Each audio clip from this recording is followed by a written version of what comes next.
Здравейте, приятели! Ще направим едно космическо изцеление на вътрешното дете, тъй като вътрешното дете е в основата на всички наши травми, начина по който реагираме на определени ситуации, блокирането на успеха, липсата на увереност, комплексите, когато човек се чувства самотен, изоставен, ненужен, непотребен, нали, това всичко е детски травми. Вътрешното дете определя начина по който реагираме в живота, избираме партньорите си, защото когато имаме детски травми, нашето съзнание иска да ги отработва, да се освободи. Ние избираме такива партньори, които са като нашите родители и преживяваме с тези партньори същите проблеми, които сме имали с родителите. За да можем да продължим напред, е много важно вътрешното дете да бъде изцелено. И така този ритуал ще работи за мен и всички, които ме слушат, на всички нива, тела и измерения и ще ни освобождава от всички всевъзможни травми. И сега започваме. Това е травма. Нали, активираме изцелението на всички травми, които сме получили от нашите родители, баби и дядовци. Тъй като в детското съзнание бабите и дядовците също играят ролята на родители. И ние сме свързани с тях и по родовата система, по кръвна линия. Изчистваме травмата, никой не се нуждае от мен. Това е убеждение. Това е когато на детето не са му обръщали нужното внимание. Изцеляваме също и травмата от деспотични родители.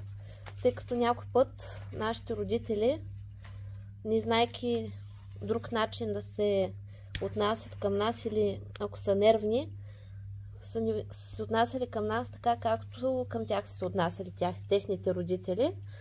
И се получава като една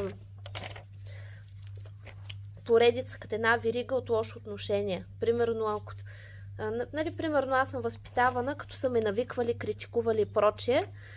И ми отне много време да спра да го правя.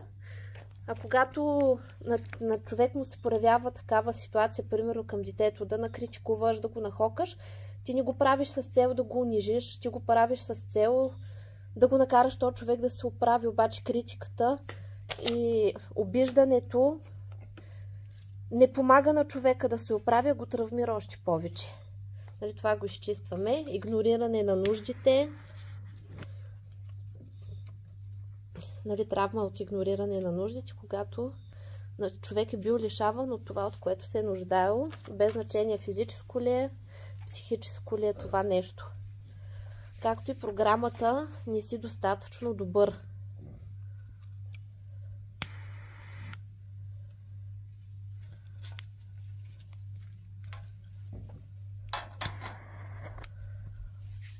Малко по-трудно горят листчетата, защото има доста травми при повечето хора и тези травми трудно си ги пускат. Този ритуал ще даде така доста сериозни странични ефекти, защото когато излизат травмите, може човек да ги изживее наново, за да ги осъзнае. Травмата, защо не си като другите, сравнението. Виж сестра си, виж Катито как слуша, виж Пепито как яде и всякакви такива, или как учи. Виж другите какви са чисти, пък ти се си мърлява. Защо се разхвърляш и прочее. Също така чистим травмата изоставяне. Изоставянето се получава, когато детето живее при заети родители и го оставят при баби, дядовци, приятели. Също може и в детска градина, като тръгне да го получи. Чистим също и травмата от хвърляне. Когато по една или друга причина сме били отхвърляни. Нали, тези две травми пораждат чувството за вътрешна самота. И много хора казват, изключително съм самотен, искам да имам партньор, омръзна ми от тази самота. Само че не съществува такъв партньор, който да ви излекува от самотата. Трябва да се излекува вътрешното дете. Нараняване от лишения. Когато човек е преживявал много трудни моменти, мизерия или са го наказвали с различни лишения. Изчистваме травмата предателство.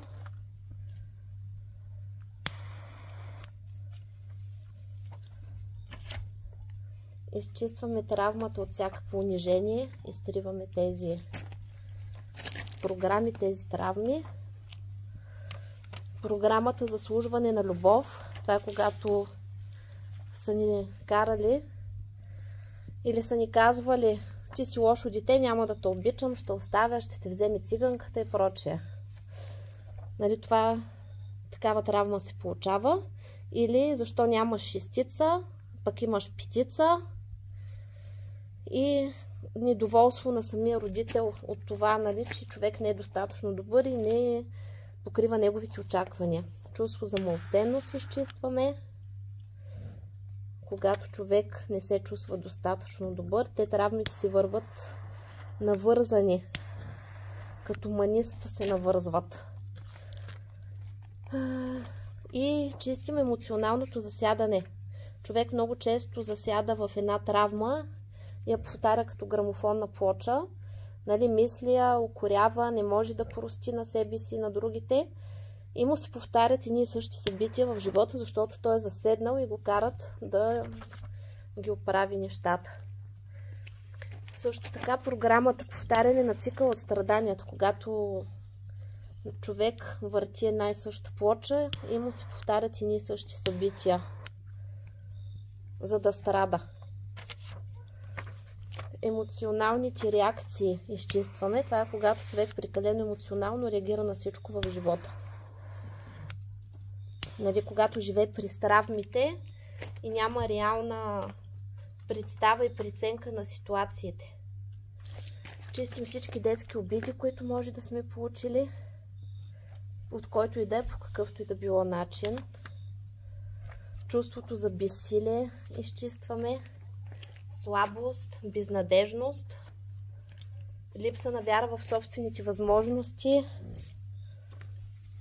както и състоянието, когато човек отказва да поема отговорност за живота си и няма отговорност в живота си за нищо. Изчистваме всякакви емоции и травми на вина.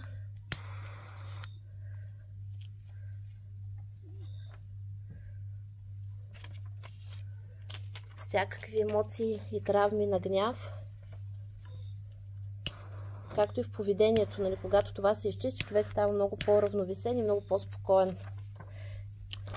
Пускаме всичкия контрол. Контрола се появява, когато човек го е страх и контролира, за да може нещата да се случват както той иска, без значение дали са добре за него или не.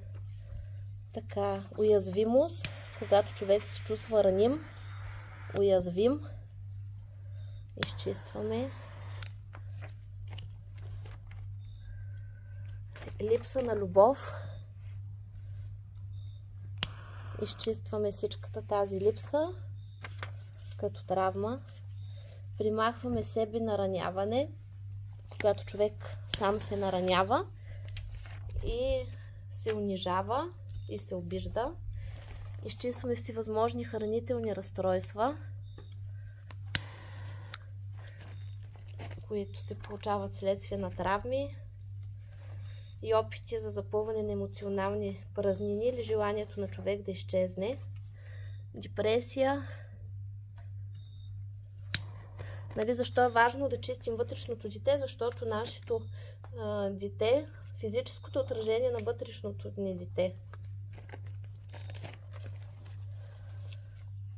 И чистим с зависими отношения, когато човек се вкопчва в другия и изпада в такива страдания, когато някой не е без него. Най-често това се случва в партньорството. Изчистваме всякаква нарушена самооценка.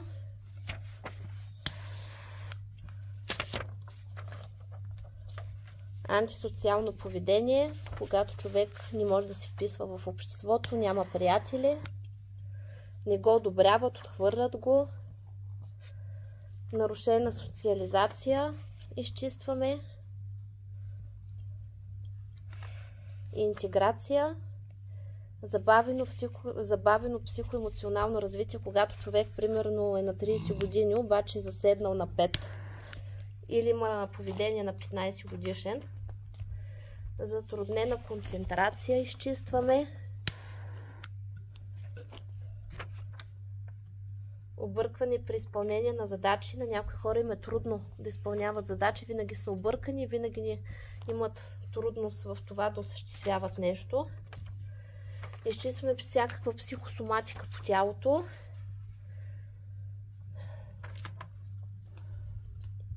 Също така примахваме това, което пречи на човек да си показва чувствата и да си ги изживява, без значение какви са, положителни или отрицателни.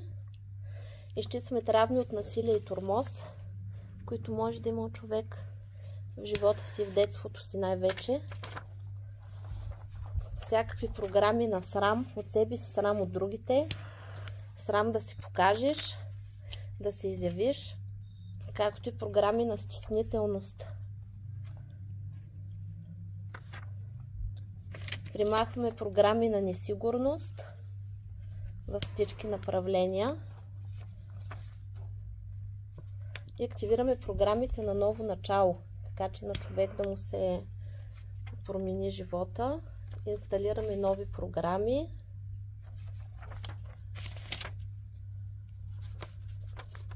Като изчистваме всички родителски обвинения, които сме получили и пречат на човек да приема новото начало в живота си.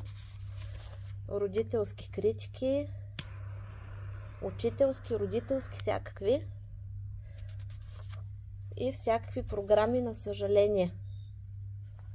Самосъжаление, съжаление към другите, съжаление за живота, когато човек нещо не е направил и съжалява. Инсталираме новите програми за ново начало, за любов, за успех, за просперитет, за щастие, за доверие в съдбата, щастлива съдба, благополучие и активираме енергията на безусловната любов, която да компенсира всички липси, които имаме в емоционален, физически, ментален план. Каналите ще работят до пълното изпълнение на поставените при тях задачи, след което тези, които трябва, ще се освободят с любов и благодарност, а останалите остават като непробиваема, много силна, агресивна защита. Истина заклето. Благодаря! Гледайте този ритуал повече пъти. Когато го гледате, може да сте емоционално нестабилни няколко дена, да сънувате, да плачете. Може на физическо ниво да имате дискомфорт, обаче после ще сте като нови хора.